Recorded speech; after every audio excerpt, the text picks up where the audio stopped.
राधे राधे महाराज जी, आपके चरणों में कोटि कोटि प्रणाम। महाराज जी, पिछली गलतियां जिनको अब सुधारा नहीं जा सकता, उनके बोझ से कैसे उभरा जाए? ऐसी कोई गलती नहीं जिसका सुधार ना हो, नहीं तो भगवत प्राप्ति कैसे होगी फिर। ऐसी कोई गलती नहीं जिसको हम नष्ट ना कर सकें। अगर ऐसा ना होता तो भगवत प्राप्ति हो ही नहीं सकती, फिर तो मनुष्य जीवन व्यर्थ चला जाएगा। नहीं, पहली बात तो दिमाग में बैठा लीजिए कि ऐसी कोई गलती नहीं जिसको हम नष्ट ना कर सकें। उसको नष्ट करने के लिए उस कोटि का भजन चाहिए। खूब जितना हम भगवान का नाम जप करें, अंदर से इस बात से जलें कि मेरे से बहुत भयानक गलती हो गई। प्रायः आजकल गृहस्थी में बड़ा ये ध्यान नहीं दिया जाता, इन पाप अगर हो गए, इनको मिटा ना पाए तो हमारी दुर्गति हो जाएगी। लेकिन हमारा मनुष्य जन्म मिला, अगर हमसे भूल हो गई, गलती हो गई, अज्ञान में हमसे गलती हो गई, स्वार्थ में हमसे गलती हो गई, तो अब हम सुधार ही नहीं हो सकता। नहीं, बिल्कुल सुधार हो सकता है। हम भगवत प्राप्ति करने योग्य मनुष्य देह को प्राप्त करके हम ऐसे नारकी गतियों को जाएं, ऐसा नहीं। गलती हो गई, हम उसके सुधार का प्रयास करते हैं। ऐसी कोई गलती नहीं जिसका सुधार ना हो, पर वो उस कोटि का प्रायश्चित होना चाहिए। उसका प्रायश्चित, जैसे आप छोटी गलती हुई तो 2 थप्पड़ लग गए, ठीक हो गया। चोरी की तो 10-20-50 डंडे मिले, कुछ समय की जेल मिली। लेकिन ऐसे महत अपराध कर लिए तो फांसी की सजा मिलेगी, आजीवन कारावास तो है ना उस दंड के अनुसार। ऐसे जिसकी यहां सजा मिल गई तो उसका प्रायश्चित तो हो गया। लेकिन कुछ ऐसे पाप है जो प्रायश्चित नहीं हुआ, और हमने वो पाप किए हैं और पूर्व में भी किए हैं, तो उनका प्रायश्चित करने के लिए ही मनुष्य शरीर मिला है। सबसे बड़ा प्रायश्चित है उठते बैठते चलते फिरते नाम जप शुरू कर दें।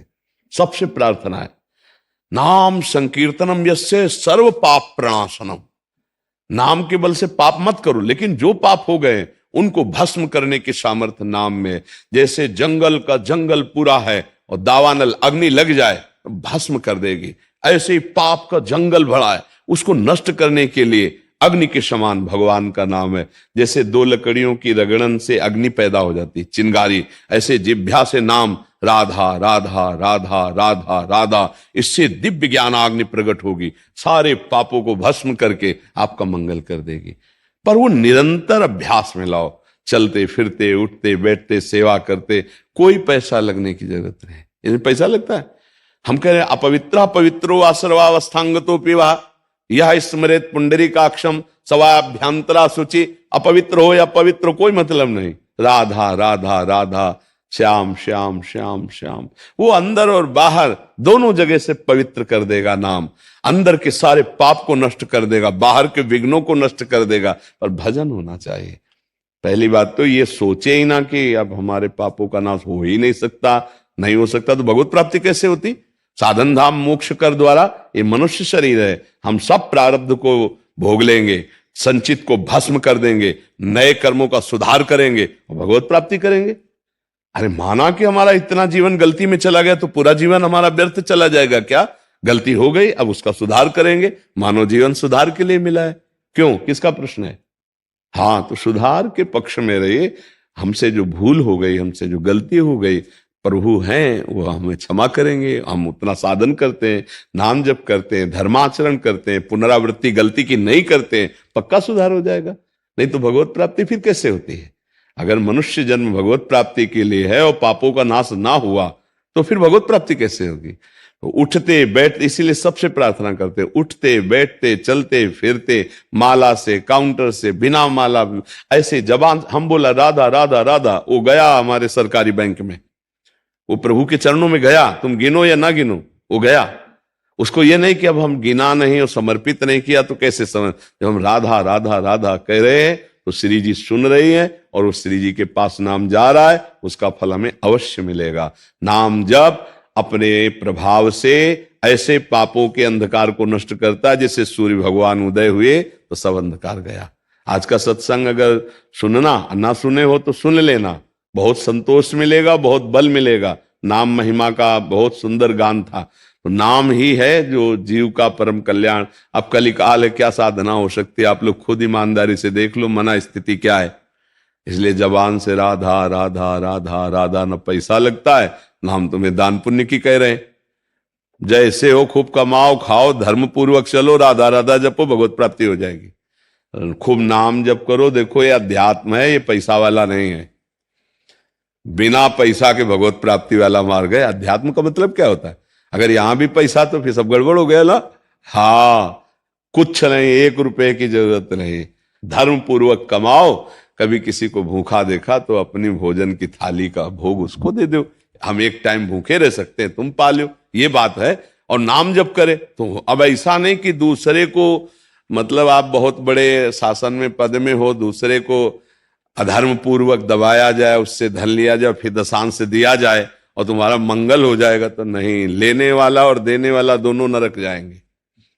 क्योंकि पापाचरण कभी किसी का मंगल नहीं कर सकता, अधर्म कभी किसी का मंगल नहीं कर सकता। पापाचरण बंद करो और जो तुमने गलती की है उसका प्रायश्चित करो और नाम जप करो, घर में ही पवित्र हो जाओगे। परमार्थ में, भगवत प्राप्ति में पैसे की 1 पैसे की जरूरत नहीं है। प्रभु बाप को बाप कहने के लिए किसी सरकारी लायकात की जरूरत नहीं है। हमारा जन्म सिद्ध अधिकार है भगवत प्राप्ति करना, उसमें किसी की दलाली की, किसी के सपोर्ट की बिल्कुल जरूरत नहीं है। हां, हम भूल गए हैं वो मार्ग, तो वही भगवान गुरुदेव के रूप में संत की वाणी में बैठ के अपना मार्ग बता रहे हैं, हम उस पर चल देते हैं। यह लेन देन वाला थोड़ी विषय है, चलने वाला विषय है। अपना मन भगवान के नाम में लगाओ, अपने आचरण शुद्ध करो, धर्माचरण।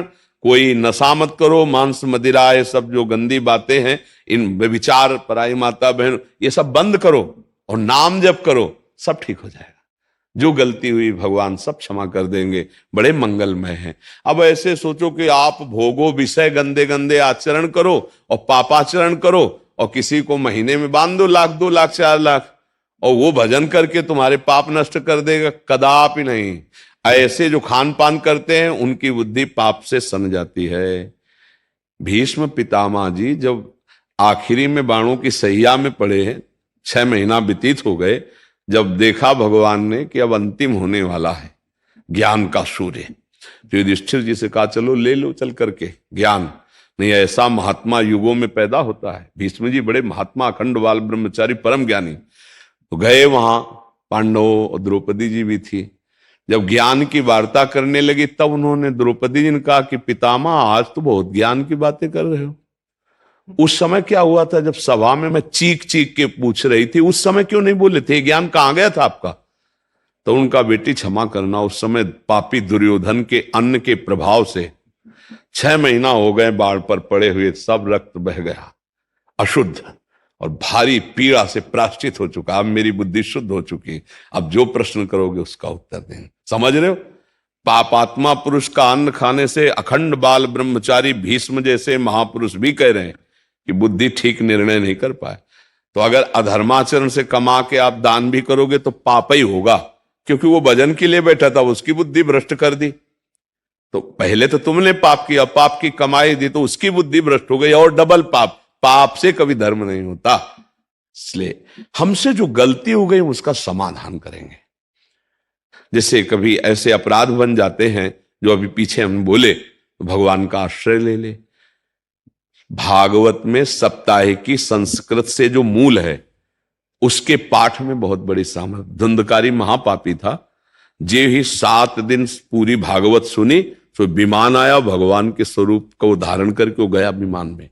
तो जैसे कोई महत पाप है, ऐसा लगता है उसको कैसे दूर करे, तो पूरी भागवत वो जो करवाई जाती है वो ना करवा के, मान लो अर्थ नहीं है तो एक किसी विद्वान को जो भागवत का ज्ञान रखता है संस्कृत से, 7 दिन वो पूरी भागवत का पाठ कर ले और अनुष्ठान जैसे होता है अनुष्ठान कर दे, तो निश्चित बड़े से बड़े महत पाप का नाश हो जाता है। पर भगवत प्राप्ति के लिए आपका स्मरण करना अत्यंत आवश्यक है।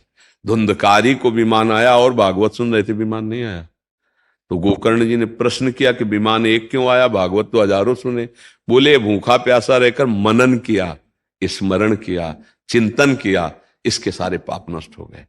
ये लोग मनन नहीं किए, चिंतन नहीं किए। अब अगली बार अगर भागवत को मनन चिंतन करे तो इनको भी भगवत प्राप्ति हो जाएगी। तो भागवत सुनकर तो प्रधान अपराध जैसे गर्भ हत्या, भ्रूण हत्या, कोई ऐसा पाप बना और उसका दंड नहीं मिला तो वो नष्ट हो जाए। और नाम जप करके अनंत जन्मों के पापों का नाश करके हमें भगवत प्राप्ति करनी है। मनुष्य जीवन इसलिए मिला है भाई, सही माने में अगर आपने भजन नहीं किया तो मानो मनुष्य जीवन जैसे परम लाभ को आपने नष्ट कर दिया। जब यहां से जाओगे तो आपके हाथ में न पद रहेगा, और न ये हाथ रहेंगे, न शरीर रहेगा, न बैंक बैलेंस रहेगा, न कोई मित्र रहेगा। आपको अकेले यहां से जाना होगा और आपने जो कर्म किए हैं वो ले जाना होगा, शुभ या अशुभ कर्म। तो हमें लगता है गठरी को आगे यहीं लगा दो, बोझा काहे को ले जाओ। शुभ अशुभ दोनों को भस्म करने की ताकत भगवान का आश्रय लेकर नाम जपने से है। शुभ अशुभ दुर्ग विध्वंस बल तब जयत जयत जग उच्चरे। राधा राधा राधा राधा, हर क्षण नाम जप करो, अच्छे आचरण करो और भगवान से प्रार्थना करो, तो बड़े से बड़े पाप को स्वामी नष्ट कर देते। हमने कई बार बताया, संशय मत करना भगवान के विधान में, बहुत कृपाल। जैसे मुकदमा तुम हार गए, तुम्हें फांसी की सजा पक्की, अब एक ही उपाय है, राष्ट्रपति क्षमा याचना स्वीकार कर ले, नहीं बच जाओगे ना। ऐसे अखिल ब्रह्मांडों के स्वामी भगवान वो कह रहे हैं, सर्वधर्मान परित्यज्य मामेकम शरणम ब्रज, तो अहम त्वाम सर्व पापेभ्यो मोक्षयिष्यामि मा शुचा। मैं तुम्हें सब पापों से मुक्त, आ जाओ मेरी शरण में, काहे को डरो। जो गलती हो गई, भगवान की शरण में होकर नाम जप करो। कह रहे हैं हम तो हम सर्व पापेभ्यो मोक्षयिष्यामि मा शुचा। तो ऐसे